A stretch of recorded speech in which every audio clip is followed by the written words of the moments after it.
ब्रह्मानंदं सुखदं ज्ञानमूर्ति द्वन्द्वातीतं गगनसदृशं तत्त्वमस्यादिलक्षणम् एकं नित्यं विमलमचलं सर्वधी साक्षिभूतं भावातीतं त्रिगुणरहितं सद्गुरुतं नमामि।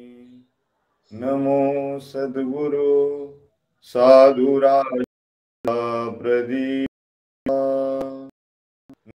नमो सद्गुरु विश्वचैतन्य रूपा, नमो सद्गुरु पूर्ण ब्रह्मा परेशा, नमो सद्गुरु श्री पुरंदराय दीशा,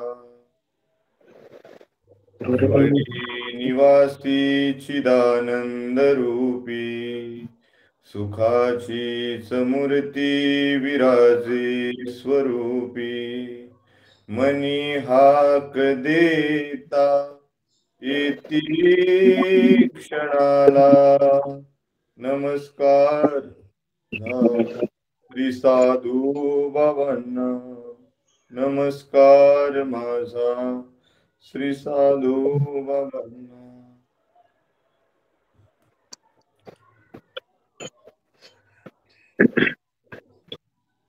सप्त्याचा कालावधी प्रत्येक गावोगावी भगवंताच्या नामचिंतनाचा सोहळा चालू आहे। सोहळा चालू असताना त्या सोहळ्यामध्ये कीर्तन, प्रवचन, काकडा, हरिपाठ प्रत्येक छोट्या छोट्या गावामध्ये का होईना नामसंकीर्तन चालू आहे। या पवित्र मासामध्ये त्यातल्या त्या दुग्ध शर्करा योग असा म्हणावा लागेल की आपला देश भारत भरतखंडे नरदेह प्राप्ती ही तो परम भाग्याची संपत्ती। हिंदू धर्माप्रमाणे आपण ज्या देशामध्ये ज्या राष्ट्रामध्ये जन्माला आलो आहोत, ज्या संतांच्या सानिध्यामध्ये आपण राहतो, त्यांचं वलयाचं कवच आपल्या शरीराभोवती आपल्या सतत चालू असतं। असे असणारे आपल्या सर्वांचं श्रद्धास्नान सद्गुरू साधूबाबा महाराज। मी तुम्हाला सांगत होतो की अखंड हरिनाम सप्ताह चालू असताना आज त्या सप्त्याचा 4था दिवस, म्हणजे अजून 4 दिवसानंतर भगवान श्रीकृष्णाचा जन्मदिन आपण साजरे करणार आहोत। तत्पूर्वी मला एक आता अभंग आठवला, मी तुम्हाला सांगतो। त्या अभंगावरती आपण चिंतन करू आज। पडता जड भारी दासी आठवा हरी, पहा, पडता जड भारी दासी आठवा हरी, मग तो होऊन दिशी आड घाली सुदर्शन, नामाच्या चिंतने 12 वाटा पळती विघ्ने, मग तो होऊन दिशी आड घाली सुदर्शन, तुका म्हणे प्राण देवा होऊन दिशी आड घाली सुदर्शन। आज अभंगावर चिंतन करत असताना तुकोबाराय, जगद्गुरु तुकोबाराय सांगतात की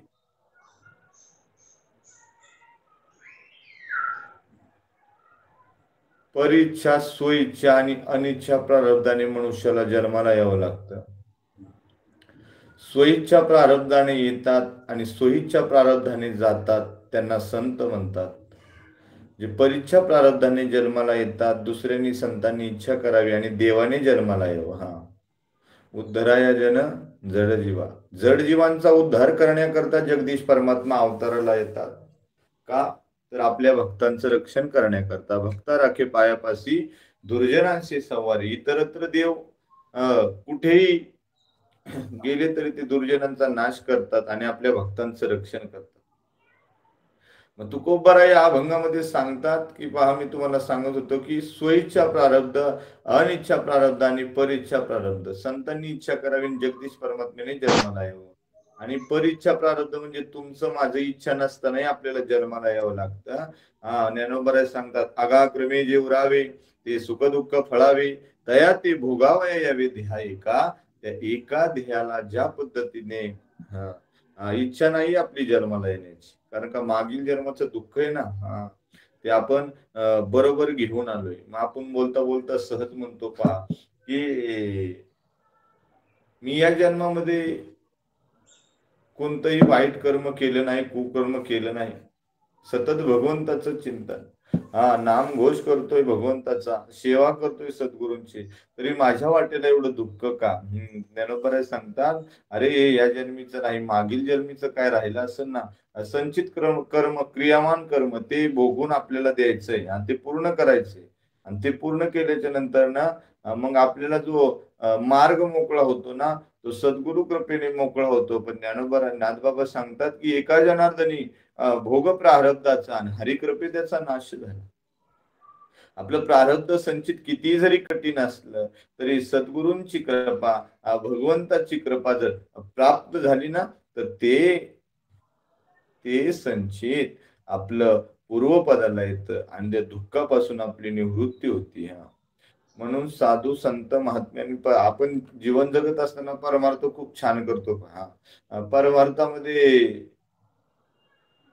एक विषय असा आहे की परमार्थामध्ये काहीच लागत नाही. काही न लगे एक भावाची कारण तुका म्हणे आन विठोबाची. कारण ते धन आहे हो. ते धन, ते कसं धन आहे? परमार्थ महाधन. जोडी देवाचे चरण, करावया जतन हे तो उपाय लाभाचे. आणि ते महाधन आहे. त्याच्यापेक्षा जगतामध्ये कितीही मोठं धन असू दे, ते आपल्या उपयोगाचं नाही. हे धन जर आपल्याला जर प्राप्त झालं, ते धन प्राप्त झाल्याच्या नंतर भगवंताच्या नामाचा प्रचार आणि प्रसार करत असताना त्या धनावरती लक्ष ठेवण्यापेक्षा त्या नामावरती लक्ष ठेवून तो नामाचा जर रस आपण प्राशन केला, तो रस प्राशन केल्याच्या नंतर त्या रसाची गोडी आपण चाकल्याच्या नंतर इतरांना सांगतो, सेवितो हा रस वाटितो आणि का घ्या रे होऊ नका रानभरी. ते घ्या, तो रस प्या. तुम्ही उगाच रानभर म्हणजे कुठंतरी इकडं तिकडं भटकू नका. त्या तुकोबरायांच्या न्यायाप्रमाणे, कारण का तो फार शूर आहे. विटेवरी ज्याची पाऊले समान, तोची एक दान शूर दाता. त्याच्यासारखा दाता जगाच्या पाठीवर कोणी नाही देणार. परंतु त्याला तुम्ही आळवलं पाहिजे. आणि आळवल्याच्या नंतर काय होईल तर मंथुनी नवनीता तैसे ज्ञानंता वाया व्यक्त कथा सांडणे. मग हे परीक्षा प्रारब्धाने जन्माला आल्याच्या नंतर ज्या नामचिंतनाच्या साधनेने आपण त्या स्थळापर्यंत पोहोचतो. म्हणून तुकोबराय सांगतात की पडता जड भारी, दासी आठवावा हरी, मग तो होऊन दिशीन आड घाली सुदर्शन. मग सुदर्शन आपल्याला आड घातलं, काय घातलं तर भगवंताच्या हातातलं जे चक्र आहे सुदर्शन चक्र, तो शीन आपल्याला कष्ट पडून देत नाही. तो का कष्ट पडून देत नाही? कारण त्याला माहितीये ना की माझं कार्य करणारा माझ्या भक्ताशिवाय जगामध्ये दुसरा कोणी नाही. म्हणून तो भक्ताला आपल्या पायापाशी ठेवतो. मी तुम्हाला सांगून जाईन की पहा, एक काळ असा होता की जगदीश परमात्म्याकडं फक्त भक्ताविषयी त्याच्या अंतकरणामध्ये दया होती. तुकोबारांकडे गेल्याच्या नंतर तुकोबारांकडे देव गेले. तुकोबराय, तुकोबरांची परिस्थिती फार बिकट होती. तुकोबरांकडे काही नव्हतं. देव गेल्याच्या नंतर म्हणले भूक लागली, देवानी मागणी करावी, भूक लागली. तुकोबारांना म्हणले, तुकोबाराय म्हणले, देवा भूक लागली का? घरामध्ये गेले, आतमध्ये पाहिलं, पत्नीला विचारलं, अवले अरे घरामध्ये काय का? काही नाही म्हणले. मूठभर कन्या, त्याच्यापेक्षा दुसरं घरात काहीच नाही. पाहुणे घराशी आज आले ऋषिकेशी, काय करू उपचार खूप मोडकी जर्जर. मग आता काय करायचं? देव आलाय. मूठभर कन्या आणि माठभर पाणी होतं. हिरमन भाऊ, देव आल्यानंतर तुकोबरांच्या घरामध्ये मूठभर कन्या आणि माठभर पाणी होतं. काय करायचं? प्रश्न पडलाय. तुकोबरायांच्या पत्नीने माठभर पाणी ठेवलं उकळण्याकरता, त्याच्यामध्ये मूठभर कन्या टाकल्या. आणि त्या मूठभर कन्या टाकल्या आणि त्या दरदरीत पाण्या आता रांधेल्या कन्या. आणि मग त्या कन्या रांधल्यावरती ते पाहायला गेलं तर त्या पात्रामध्ये त्या कन्या ओतल्या आणि ओतल्यानंतर त्या ताटामधून ते इकडं तिकडं पातळ असल्यामुळं व्हायला लागलं. देव चतुर्भुज झालेत पहा. देव चतुर्भुज झालेत त्या ठिकाणी. त्या तुकोबरायांच्या घरच्या त्या कन्या त्या आनंदाने जगदीश परमात्मा सेवन करू लागला. तुकोबराय म्हणतात, हा काय केलं देवा, आज तुझ्यासाठी मी काही करू. मग काय, त्या कन्या खाल्याच्या नंतर तुकोबरायांना मग मुख शुद्धी तुळशी दळण तुका म्हणे मी दुर्बळ. हा घरी मोडकिया बाजावरी वाकळीच्या शेजा, घरी मोडकी बाज होती. जगदीश परमात्मा आनंदाने त्या ठिकाणी. काय तुकोबरायांकडे नव्हतं, तुकोबरायांच्या अंतकरणामध्ये तो भाव होता. आणि त्या भावानी तो देव प्राप्त केला. आणि म्हणूनच म्हणावं लागलं, धन्य तुकोबा समर्थ जेने केला हा पुरुष. जगाच्या पाठीवरती पुरुषार्थ म्हणजे काय. जगद्गुरु तुकोबराय सांगतात, अरे हे सगळं मिथ्या आहे, हे सगळं खोटं आहे. कारण का खोटं आहे हे, कारण ह्या जीवनामध्ये जगत असताना खरं एकच आहे, जगामध्ये शाश्वत एकच आहे, फक्त भगवंताचं नाव. आणि ते नामास कीर्तन साधन पै सोपे, जळतील पापी जन्मांतरीची. जन्मोजन्मांतरीची पाप जळली जाते महाराज. काय अहो, जगदीश परमात्मा अवताराला आल्याच्या नंतर भगवंताचा जन्म झाला. आणि जन्म झाल्याच्या नंतर त्या देवकी मातेला सुद्धा, मी तुम्हाला इकडचा विषय थोडा इकडे घेऊन सांगतो, की देवकीला एक प्रश्न पडला होता की एवढं सुंदर गोजीरवाणं रूप, आणि आता माझा असणारा भाऊ कंस, भगवंताचा असणारा मामा येईल आणि माझ्या हे लेकराला घेऊन जाईल. हो, काय त्या देवकीची. पण देवकीला जगदीश परमात्मा म्हणतात, काय नामाच्या चिंतने 12 वाटा पळती विघ्ने. ते विघ्नांचा नाश झाला. आणि मग काय काय देवकी त्या वसुदेवाला म्हणू लागली, अहो उठा, घ्या, काय करा, उठा आणि ह्या आता जगदीश परमात्म्याला लपवा. मग ते म्हणायला लागले, काय करू लोक. मग सगळे मात्र कडे कोंडे तुटले, पायाची बंधने गळाली, आणि त्या ठिकाणी ते घेऊन गेले. तुकोबरांच्या घरी देव आले. देव जेवल्याच्या नंतर तुकोबरांच्या डोळ्यात पाणी. देवा, जगाचा मालक माझ्या घरी येतो आणि माझ्या घरी काय त्याला मिळतं, त्या कन्या मिळतात फक्त. पहा, म्हणजे सांगायचं तात्पर्य एकच, की एकीकडे तुकोबरायांच्या घरी देव आला, तुकोबरायांच्या घरी देवाला बसायला टाकायला पोत नव्हतं. आणि ज्या कौरवांनी 5 पांडवांना सुईच्या टोकावर मिळते एवढी जागा न द्यायचं ठरवलं होतं, त्यांच्या घरी देव गेले का? नाही. देव कुठे गेले? द्वारकेचा राणा पांडवा घरी. आता पांडवांच्या घरावरती रक्षण करण्याकरता देव गेलेत पहा. म्हणजे मला सांगायचं काय, ज्या आले तुकोबरांच्या घरी देव आले तर पोतही नव्हतं पहा. 100 पुत्रांचा बाप असणारा धृतराष्ट्र, मला सांगायचंय काय, की कर्म जर वाईट असलं ना, तर कर्मधर्म त्यांचा झाला नारायण, त्याची पावन ती लोक. कर्म चांगले हवी, कर्म जर वाईट असली ना तर वाईटच होणार. मग त्या धृतराष्ट्राची गती काय झाली, तर अरण्यामध्ये त्याला जळून मारावं लागलं. इकडं मात्र तुकोबरायांच्या घरी देव आला, तर देवाला बसायला पोतही तुकोबरायांच्या घरात नव्हतं. जगाचा मालक सहदेव वैकुंठाला घेऊन गेला. ही श्रीमंती आहे संतांची. सहदेव वैकुंठाला गेला.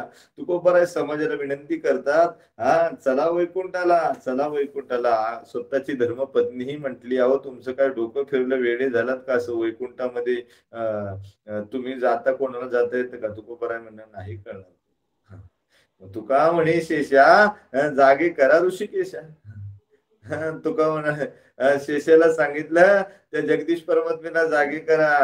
मग म्हणावं लागतंय, वाढ वेळ झाला उभा पांडुरंगन वैकुंठा श्रीरंग बोलावितो. मला तो जगदीश परमात्मा बोलावतोय आणि मला आता त्या वैकुंठाचा आनंद घ्यायचा आहे. आनंद काय त्या वैकुंठात आहे? मग वैकुंठात बी एवढं काय नाहीये, आपल्या बिवडीत आहे ना. म्हणून तर तिथं ना स्वर्गीची अमर इच्छिता ती देवा मृत्यू लोकी व्हावा जन्मामा कशा करता उपजोनिया पुढती येऊन काला खाऊ दही भात. म्हणजे ते काला खाण्याकरता जगदीश परमात्मा म्हणतो की मला या ठिकाणी जन्माला यायचं. पुढे जन्माला यायचंय तर मृत्यू लोकामध्ये जन्माला यायचंय. मृत्यू लोकामध्ये कशा करता यायचंय तर मृत्यू लोकामध्ये आल्याच्या नंतर साधू संत संतांना शरण का जायचं सांगू का. संतांना शरण गेल्याच्या नंतर ते संत आपल्या जीवाचं कल्याण करतात.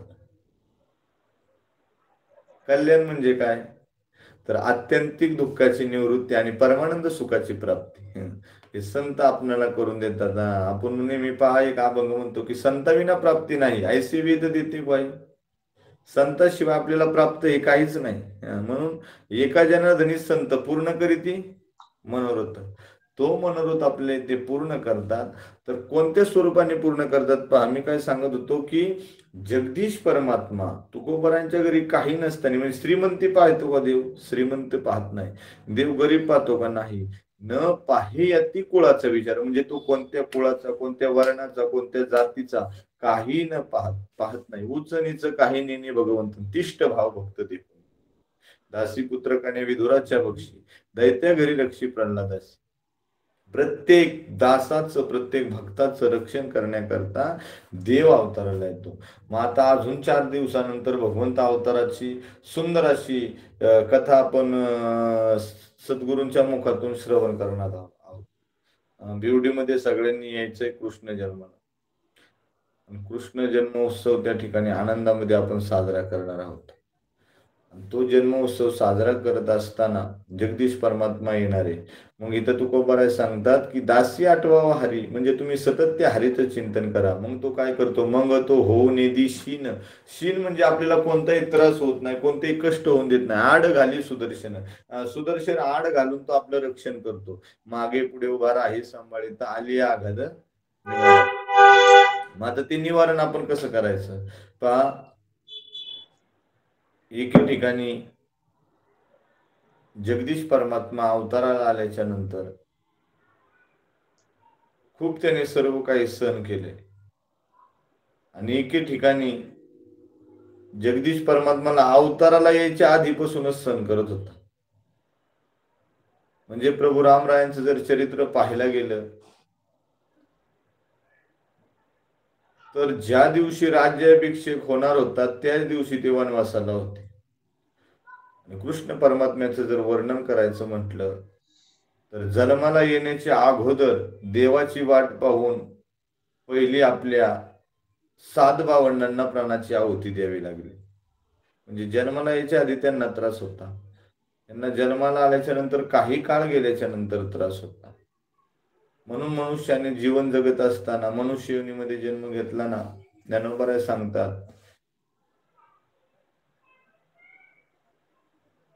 की ऐका कलीचे महिमान पापादीची असासाची रिजली जन करती हेळन संतांची. म्हणजे संतांना या जगतामध्ये फार त्रास आहे पहा. ऐका कलीचे महिमान असासाची रिजली जन पापा देती अनुमोदन करती हेळन संतांची. संत पदाला आल्याच्या नंतरही पहा खूप त्रास आहे. माऊलींचं चरित्र तुम्ही काल ऐकलं की माऊलीला किती त्रास झाला. माऊलीला त्रास झाला. तुकोबाराय वैराग्यवान होते श्रीमंत होते. आता मी जर तुम्हाला सांगितलं ना की आपण पहा परमार्थ करत असताना काही नका करू 4 संतांच्या नामाचा विचार करा. पहा निवृत्ती ज्ञानदेव सोपान मुक्ताबाई एकनाथ नामदेव तुकाराम.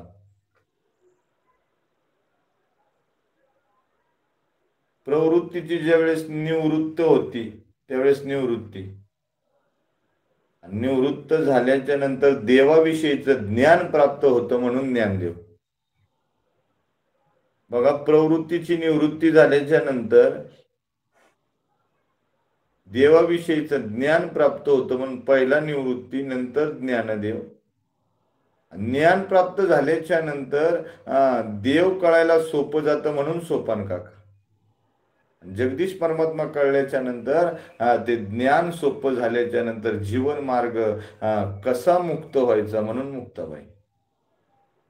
पुढं काय सांगितलंय, या सर्वांचा विचार करणारा तो एकच नाते म्हणजे एकनाथ. मग तो एकनाथ कोणता, तर ज्याचं नाम आपल्याला ज्या देवाने दिलं म्हणून नामदेव. जे नाम आपल्याला प्राप्त झालं म्हणून नामदेव. आणि नामदेव बा या सगळ्यांचा सार. नाम कोणाचं, तर त्या देवाचं. तो देव कोणता, तू का राम, तू का राम. मग तू का राम, मग ते राम रामनामाचे पवाडे ते विघ्न कैसे बापुडे, विघ्न पळे मद भक्ता पुढे उघडती कवाडे मोक्षाची. त्या नामाच्या चिंतने 12 वाटा पळती विघ्ने. तुकोबारांनी अभंगामध्ये सांगितलं की नुसतं त्या नामाचं जरी चिंतन केलं ना तर विघ्न आपल्याला बाधत नाही. कारण तेनेची पूर्वज तारिले, तिने सकळ कुळ धरिले, जेने परब्रह्म अंगविले, जेने जिंकिले मनात ते. तिकडे नाटाच्या अभंगामध्ये पाहिजे, जो या भिवरेच्या तिरी कट धरोणी या करी, पाऊले समची साजरी अंतरी धरून राहिलं. जगदीश परमात्म्याची पाऊले अंतकरणामध्ये प्राप्त झाली ना की आपण सहज तरून जातो. आणि ते कसं करतो की सहज आपण म्हणतो की बा मी इकडे गेलो आणि काही नाही, माझं काम होणार नव्हतं, पण थोडस बाबांचं स्मरण केलं, जगदीश परमात्म्याचं स्मरण केलं आणि माझं ते काम झालं.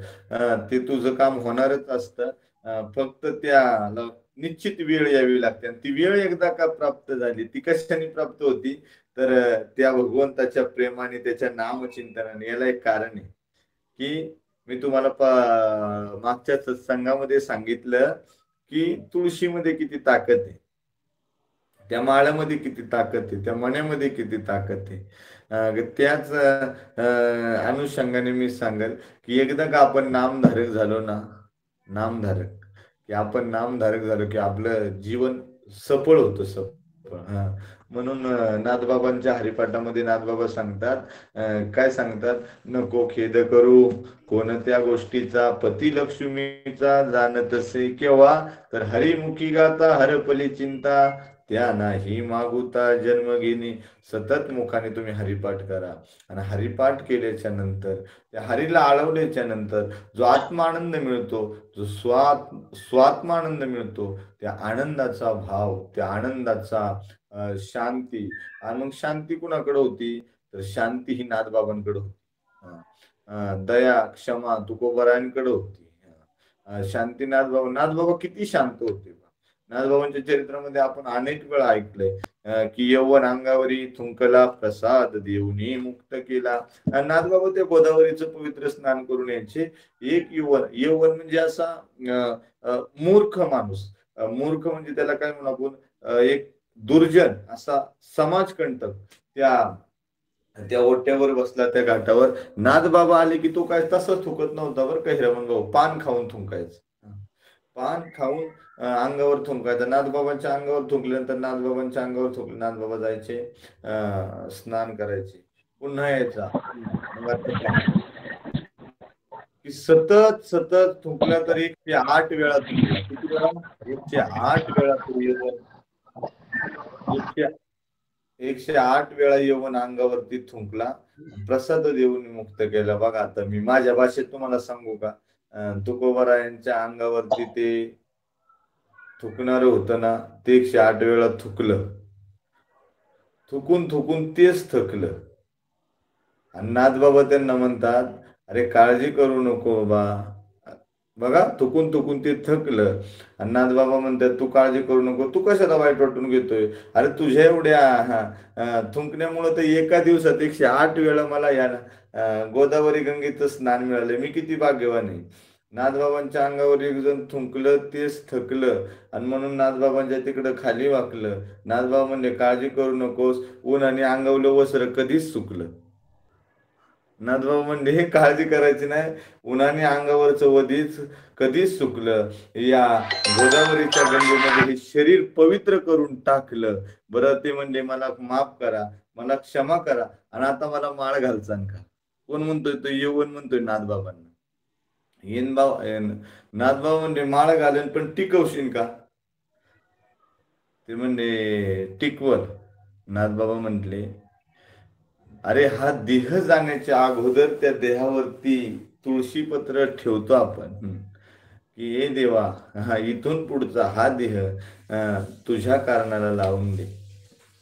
कारण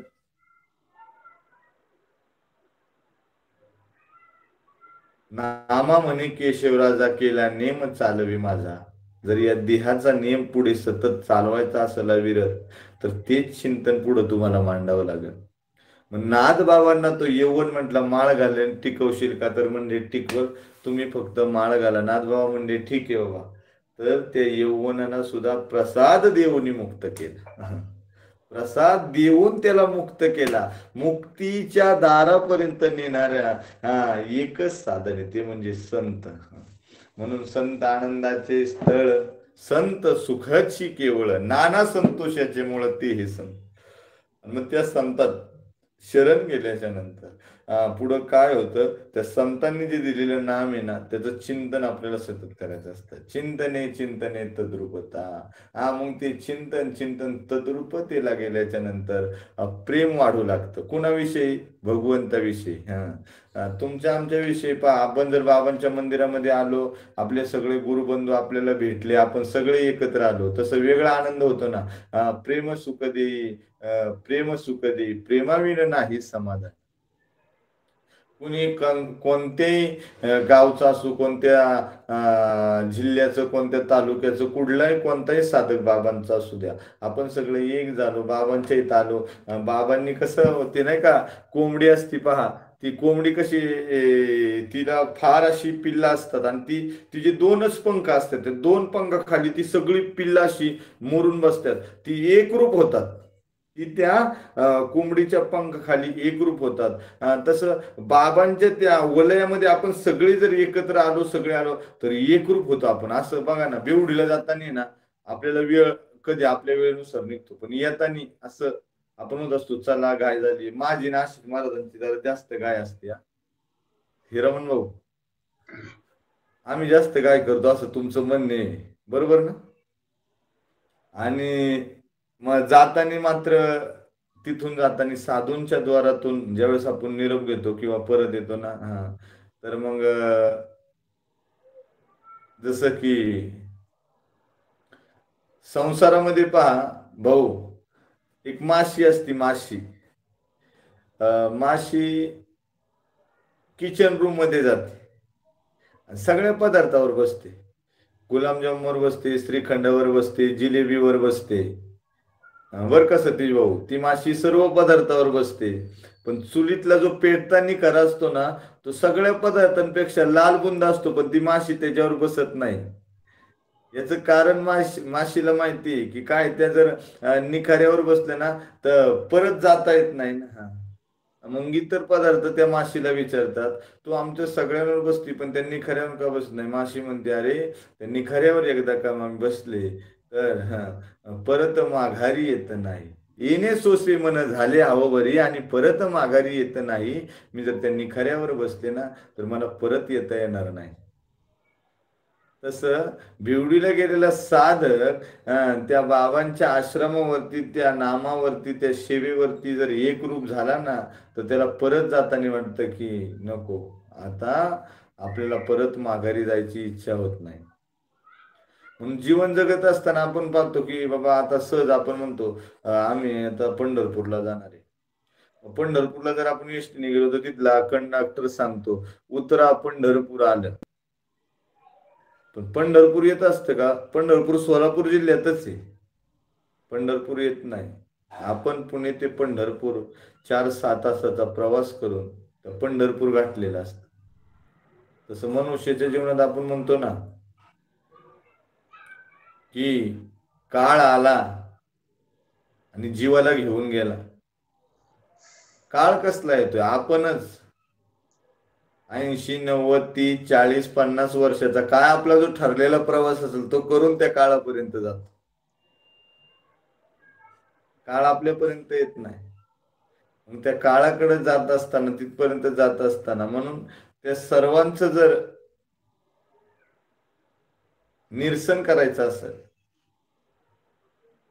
सर्वांपासून जर सुटका करायची असेल तर मग तो होणे दिशी नाड घाली सुदर्शन.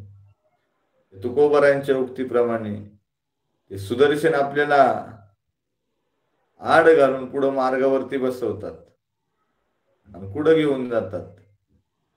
बाबा नेहमी आपल्याला कथा सांगतात. ऐकली असेल तुम्ही बऱ्याच वेळा. वृंदावनामध्ये घडलेला प्रसंग आहे.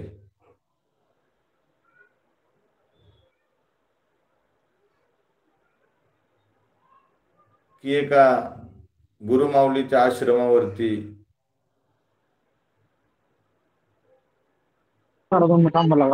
एक किशोर भाऊ माईक चालू झाला. किशोर भाऊ झाला. आश्रमावरती एक भोला नामक गुराखी असतो. गुराखी आणि तो त्या आश्रमावरती पाहतो काय करतो. तो गाया वळण्याचं काम करतो. गायांचं संगोपन करणे, त्यांच्या धारा काढणे, ते दूध नेऊन आश्रमावरती सगळ्या मुलांना देणे, हे एकच काम असतं भोलाचं. गुरुमाऊली मात्र रोज नित्यनेमाने कथा असती सायंकाळी 4 ते 6 या वेळेमध्ये. बाकी संध्याकाळच्या 4 ते 6 वेळेस तो सगळं त्याचं कामावरून फक्त आपली कथा ऐकत असतो. आणि कथा ऐकत असताना कथेमध्ये एक दिवस देवाच्या रूपाचं वर्णन गुरुमाऊली करत असतात. आणि गुरुमाऊली ज्यावेळेस वर्णन करतात त्यावेळेस ते सांगतात की त्याचे ते कुरळे केस, त्याचे सुंदर असे नाजूक डोळे, त्या भगवंताचे गोल गोल गाल, त्याच्या केसाच्या वरती मयूरपुष्प, आपण ढेकी लागे माय यमुनेच्या तिरी, हात खांद्यावरी राधिकेच्या, गुंजवर्ण डोळे माता बागर ज्योती, मयूरपिच्छ वृष्टी शोभत. त्या पद्धतीने त्याचे डोळे, त्याचं रूप सावळे, असा सुंदर असणारा नटहरी जगदीश परमात्मा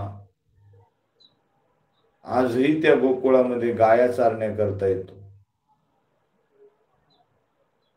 त्या गाया चारत असताना त्याचं ते रूप, त्याचं ते मोहक असणारं सौंदर्य पाहून मात्र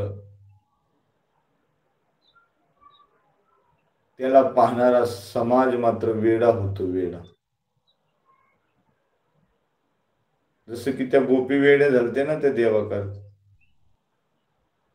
देवाकरता हे मनुष्याने वेड व्हावं. कोणी निंदा कोणी वंदा, हरिनाम हाच आमचा धंदा. कारण साधावया भक्ती काज, नाही लाज धरीत, ऐसी अशी शरण जावे जीवे न उंची. त्याला भक्तिप्रेम साधायचंय ना, त्याने वेड व्हायचं. लाज, लाज भय शंका दुराविला मान, सगळं सोडून द्यायचं. ते जगदीश परमात्म्याला अनन्यतेने शरण जायचं. ते गुरुमाऊली त्या देवाचं वर्णन करत होते. काय सुंदर असणारा तो जगदीश परमात्मा. राजस सुकुमार मदनाचा पुतळा, रवी शशिकळा लोकली, असं वर्णन करत असताना मात्र तो भोला एकाग्र चित्ताने ऐकायचा. आणि कुठे येतो?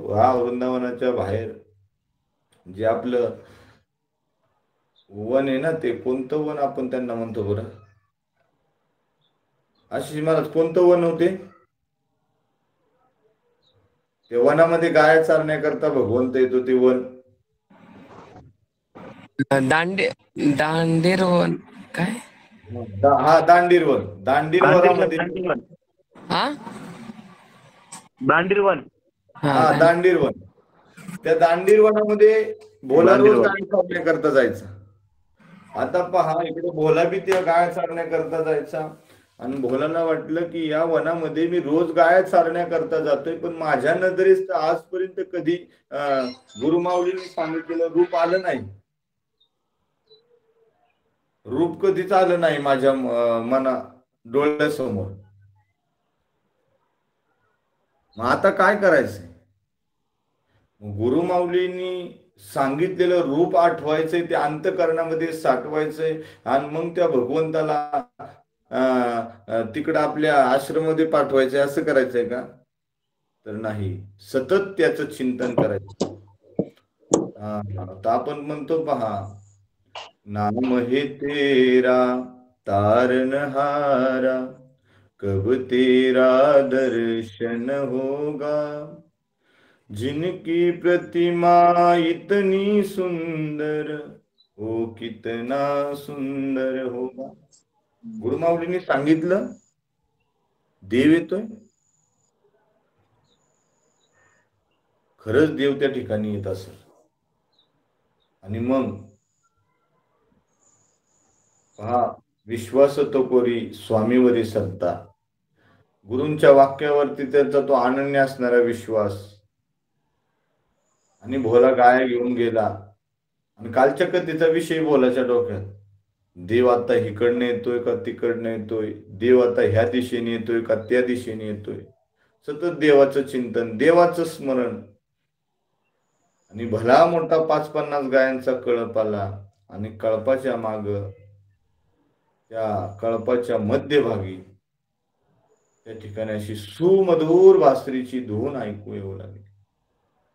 त्या गायांचा कळप जसा बाजूला जात होता, तसतसा तो भगवंताचं सुंदर असं रूप भोलाला दिसत होत. भोलाने त्या देवाला पाहिलं. पाहिल्याबरोबर भोला म्हणला, योगी या दुर्लभ तो म्या देखिला साजनी, पाहता पाहता मना न पुरी धनी, देखिला देखिला माई देवाचा देव, देखिला देखिला माई देवाचा देव, फिटला संदेह निमाले दुजे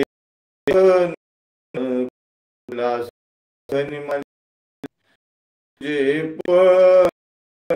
देखिला देखिला माई देवाचा देव. अनंत रूपे अनंत वेशे देखिला म्या त्यासी, अनंत रूपे अनंत वेशे देखिला म्या त्यासी, बाप रखमा देवी वरकुन भानली कैसी, देखिला देखिला माई देवाचा देव. आणि हा सुंदर असा जगदीश परमात्मा पाहिल्यानंतर त्या भोलाला वाटलं, देवा, अरे माझ्या गुरु माऊलींनी वर्णन केल्याच्याही पेक्षा तू सुंदर दिसतोस देवा. असं म्हटल्याच्या बरोबर देव म्हणला, अरे माझ्या रूपाचं वर्णन करशील का, माझ्या गुणाचं वर्णन करशील? अरे मला खूप भूक लागली, काय खायला देशील का नाही? भोलाला देव म्हणतोय. मग देव भोलाला तसं म्हटल्याच्या नंतर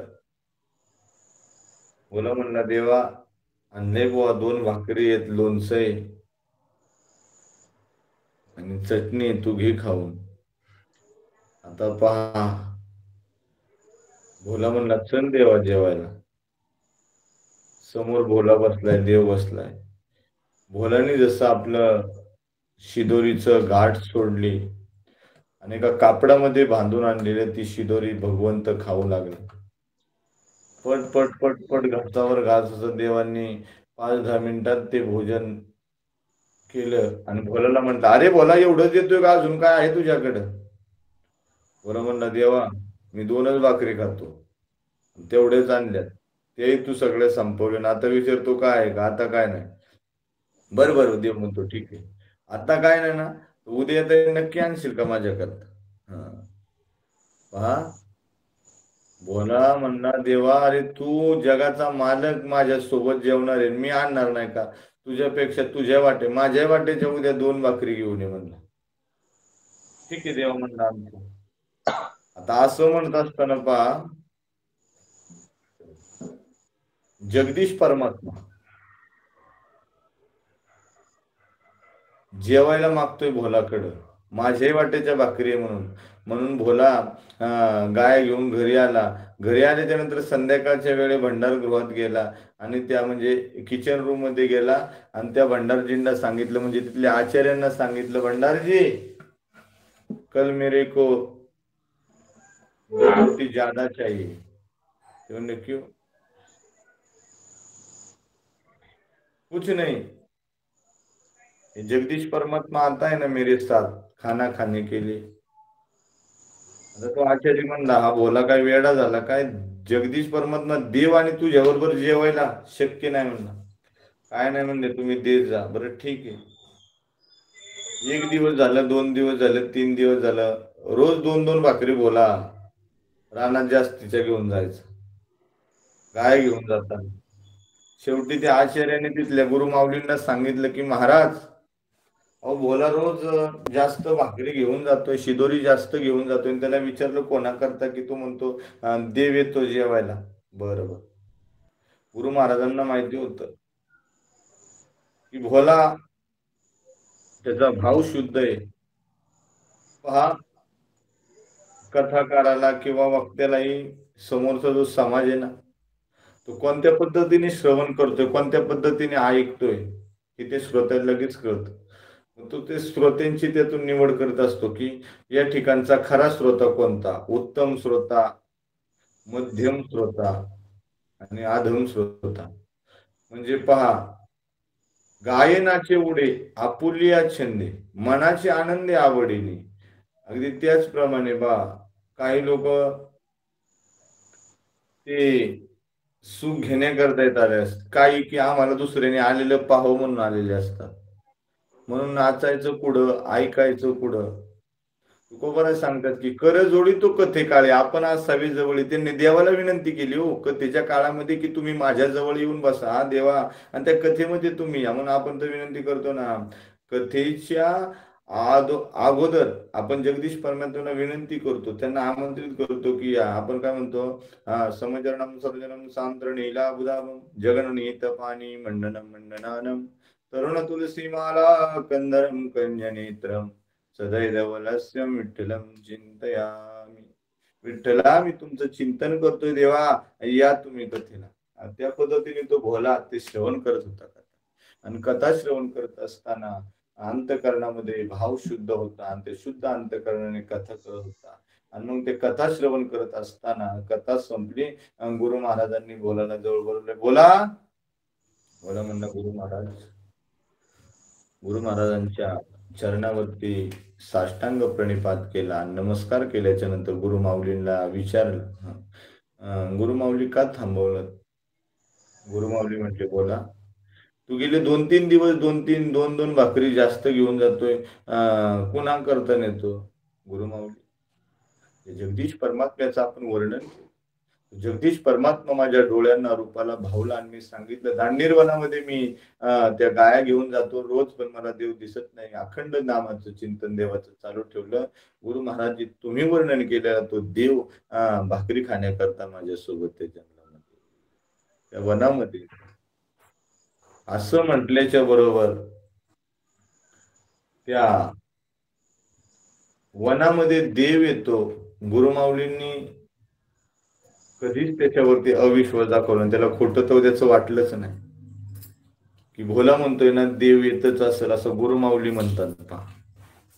बरं भोला, तू म्हणतोय ना देव येतो, फक्त ते येणाऱ्या देवाला एक विनंती कर की उद्या आश्रमामध्ये माझ्या गुरुमाऊलींनी तू त्यांना दर्शन द्यावा अशी इच्छा माझ्याकडे प्रगट केली, असं त्या देवाला सांग आणि त्या देवाला उद्या आपल्या आश्रमामध्ये घेऊन ये. पहा, भोला गेलाय, नेहमीप्रमाणे देव आलाय. देव आणि भोला जेवायला बसलेत. देव जेवतोय. देवाने 2-3 घास खाल्ल्याच्या नंतर भोला म्हणला, देवा, तुला एक विनंती. देव म्हणले, काय रे भोला? म्हणजे तुला आज माझ्या बरोबर यावं लागेल आमच्या आश्रमामध्ये. देव जेवता जेवता तो घास तोंडात घालायचा ना, देवाने मध्यंतरीच धरला. देव आश्रमामध्ये मी येणार नाही. बोला, तू मला आळवलंस, मला आठवलं, मला अंतःकरणामध्ये हृदयामध्ये साठवलं, म्हणून मी तुझ्याकरता अवतीर्ण झालोय. मी आश्रमामध्ये तुझ्या गुरुमाऊलींना दर्शन देण्याकरता येणार नाही. बोला म्हणला तो घास आहे ना तो खाली टाक पहिला. पहा देवाला म्हणतोय बोला, सहज म्हणतोय, अरे तो घास खाली टाक म्हणला. का? अरे म्हणला तू आता हे 4-8 दिवस ज्या भाकरी खाल्ल्या ना त्या माझ्या गुरुमाऊलींच्या होत्या. त्या माझ्या गुरुमाऊलींच्या आश्रमातून आणलं होतं, आणि तू सुंदर एवढं रूप मला दाखवलंयस ना, ते माझ्या गुरुमाऊलींनी तुझं केलेलं वर्णन आणि त्यांनी केलेल्या वर्णनावरती मी अंतःकरणामध्ये तुला आळवला, म्हणून तू देवा आलास. आणि ज्या गुरुमाऊलीमुळे तुम्हाला प्राप्त झालाय त्यांच्याकडे यायला नकार देतोय. अरे ज्याचं खालय त्याच्या अन्नाला तरी जाग. भोला देवाला म्हणतो ज्याचं खालय ना त्याच्या अन्नाला तरी जाग. आणि मग तो देव त्या भोलाला म्हणू लागलाय, भोला मी येऊ शकत नाही. नाही नाही येऊ शकत. बोला म्हणला टाक तो घास खाली. घेतला भोलानी, ते शिदोरी गुंडाळली आणि म्हणला तुला आजपासून मला भेटण्याकरता इथं यायचं नाही. तुझ्या गाया दुसरीकडे जाऊन चार, अजिबात आमच्या रानात घालवायच्या नाहीत. बोला म्हणतोय देवाला, तुझ्या गाया घेऊन दुसरीकडे जा, आमच्या रानात आणायच्या नाहीत.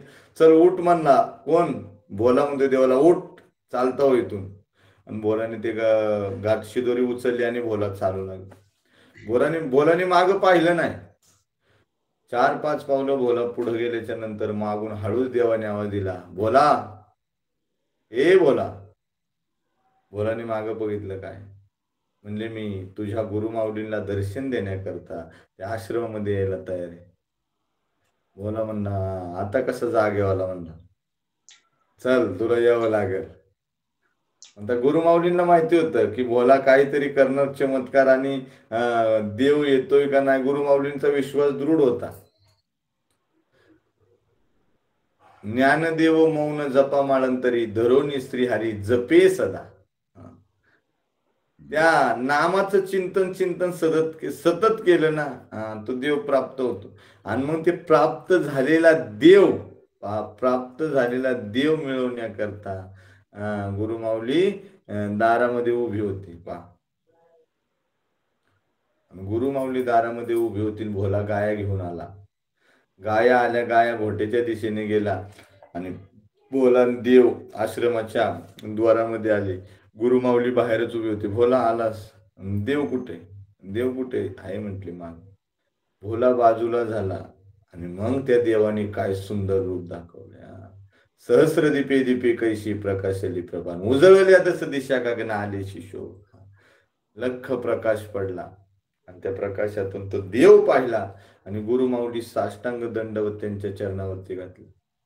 ज्ञानोबरायांची ओवी आहे पहा. लिंग का प्रतिमा देती, देखत खेव अंगेष्टी, लोटी जे का काठी पडली जैसी. काठी जशी आडवी पडावी तसे गुरुमाऊली त्या देवाच्या चरणावरती. आणि गुरुमाऊली रडू लागलेत. गुरुमाऊलींच्या डोळ्यामध्ये अश्रुधारा आहेत पहा. ते अश्रुधारा पहा, एवढ्या अश्रुधारा त्यांच्या आहेत. आणि मग भोला म्हणला, देवा तुम्ही गुरुमाऊली तुम्ही रडता का? जगदीश परमात्मा आलाय, देवाचं दर्शन दिलंय. मग देवाने प्रश्न केला, तुम्ही रडता का? तर गुरुमाऊली म्हणू लागल्यात, मी तुम्ही दर्शन दिलं म्हणून रडत नाही, मी रडतो तो माझ्या भोलासाठी रडतो. त्यांनी म्हणले का? म्हणजे मी या वृंदावनामध्ये आश्रम चालवतो, वेदाचे पाठ घेतो, संस्कृतची संता देतो, अनेक विद्यार्थी घडवतो. 100-125 विद्यार्थी आश्रमामध्ये शिकायला आहे. सगळ्यांना नामाचं चिंतनाचं महत्व सांगतो, सगळं सांगतो. पण त्या सर्वांच्या मुळे मला कधी देवाचं दर्शन झालं नाही. साधा माझा गुराके असणारा भोला, त्यांचं अंतरामध्ये जगदीश परमात्म्याविषयी असणारं प्रेम, प्राप्त झालेलं प्रेम आणि मी केलेलं देवा तुमचं वर्णन आणि त्या वर्णनावरती त्याचा असणारा विश्वास आणि त्यांनी केलेली तुमची आराधना, त्यांनी पाहिलेली आळवलेली ती साधना आणि त्याच्या जोरावर तुम्ही त्याला भेटायला यावं, हे तुमचं असणारं प्रेम. आणि त्या प्रेमातून तुम्ही या आश्रमापर्यंत यावं आणि माझ्यासारख्या एका जीवाला दर्शन द्यावं, ह्या माझ्या भाग्यासाठी मी रडतो. मग भाग्यवंता हिची जोडी, परवडी संताची, धन घरी पांडुरंग, अभंग जे सरेना. भाग्यवंताला काही लागत नाही, फक्त त्याला देवाची प्राप्ती होण्याकरता, म्हणून या ठिकाणी तुकोबाराय सांगतात, तुका म्हणे प्राण करा देवाशी अर्पण. देवाला आपण ज्यावेळेस आपला प्राण अर्पण करतो ना, त्यावेळेस तो प्राण अर्पण केल्याच्या नंतर मग देवाला हे सुद्धा म्हणावं लागतं की अनेक जीव मी पाहिले आणि अनेक लोक मी पाहिली, पण याच्यासारखा संत जगाच्या पाठीवर कुठेच पाहिला नाही. म्हणून तुका राम नाम घेता काफेम. कारण याच जीवाने पुरुषार्थ केला. धन्य तुकोबा समर्थ जेने केला हा पुरुषार्थ. ही भोलाची कथा सांगितल्याच्या नंतर मात्र देवाची प्राप्ती झाल्याच्या नंतर त्या ठिकाणी देवाने दर्शन दिलं. देव त्या ठिकाणाहून निघून गेले. आणि पहा की पडता जेड भारी दासी आठवावा हरी. त्या हरीला आठवल्याच्या नंतर आंतरिक सुख काय ते आपल्याला सहज प्राप्त होतं. जसं की पहा ना, आपल्याला लय उकाडा होतो आणि साधी बारीक वाऱ्याची झुळूक येते. आला शीतळ शांतीचा वारा, त्याने सुख झाले या शरीराला. थोडीशी वाऱ्याची झुळूक त्या शरीराला स्पर्श करून गेल्याच्या नंतर ते सुख मिळतं. तसं आंतरिक शक्ती जागृत झाल्याच्या नंतर आतमध्ये तो आळवल्याच्या नंतर साठवल्याच्या नंतर ते सुख मिळतं. ते सुख आपल्याला माई रोजच्या सत्संगातून सांगत असते. कीर्तन प्रवचन ह्याला संप्रदायाचा दंडक आहे. यामध्ये भक्ती ज्ञानाविरहित इतरा गोष्टी न कराव्या, प्रेम भरे वैराग्याच्या युक्ती विवाराव्या. जेणेकरून आंतरी मूर्ती ठसावी श्रीहरीची आणि ऐसी कीर्तन मर्यादा आहे संतांच्या घरची. ती मर्यादा सांभाळताना फक्त अंतरंगामध्ये ते जगदीश परमात्म्याला आपण पाहायचं आणि त्याला पाहिल्याच्या नंतर जे सुख प्राप्त होतं ना, ते सुख म्हणजेच प्रेम सुख देई आणि प्रेमाविना नाही समाधान. समाधान शांती सगळं ते एकाच ठिकाणी नांदतंय. ते एकदा का नांदलं तरी त्या संतांचे विचार, देवाचे विचार, पहा कृष्णाचा उच्चार, रामाचा आचार आणि नामाचा उच्चार हे जर जीवनामध्ये आपण जर केलं तर आपल्याला काहीच कमी पडून शकणार नाही. आणि हा इहलोकीची यात्रा सुफल आणि संपन्न होणे कशाने, तर फक्त आणि फक्त नामाने. आता यानंतर 5 मिनिटच राहिलेत आपले. माई आपल्या नामसाधनेवरती बोलतील. तत्पूर्वी आज बाबा काही अपरिहार्य कारणामुळं नसल्यामुळे गुरुमाऊलींचा